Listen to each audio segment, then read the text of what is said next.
હું બનાવો મસાલા ભાખરી તમારી ખાસ ફેવરિટ.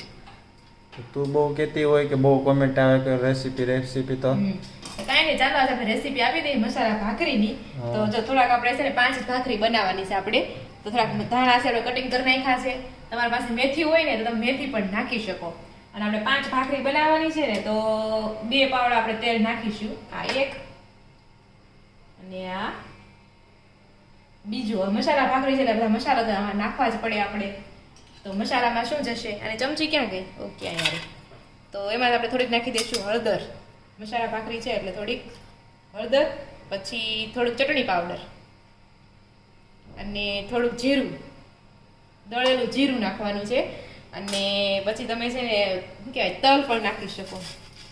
તલ અને થોડુંક આપણે શેકેલા અજમા છે એટલે પચવામાં સારું એટલે તમે એ પણ નાખી શકો. આ સિવાય તમે લસણ પણ નાખી શકો છો. ઇન શોર્ટ તમે ઢેબરામાં જે નાખતા હોય ને બધું તમે નાખી શકો છો. તો ચાલો હવે લોટ બાંધશું 5 ભાખરીનો એટલે 10 મુઠ્ઠી લોટ નાખીશું. સ્વાદ અનુસાર મીઠું નાખી દેવાનું. 5 ભાખરીનું 5 ચપટી. લોટ છે ને એકદમ બંધાઈ ગયો છે. હવે આપણે ભાખરી બનાવવાની છે, મસાલા ભાખરી. તો ચાલો ફટાફટ બનાવી નાખીએ મસાલા ભાખરી. 5 બનશે. આપણી મસાલા ભાખરી એકદમ રેડી થઈ ગઈ છે. તમે જોઈ શકો છો આ બાજુ એક શેકાય છે ને આ બાજુ એક વણાઈ રહી છે. અને તમે આને છે ને તળીને પણ લઈ શકો. તમારે જેમ ગમે એમ લઈ લેવાની.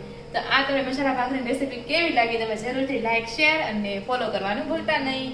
ચાલો બધા મસાલા ભાખરી ખાવા.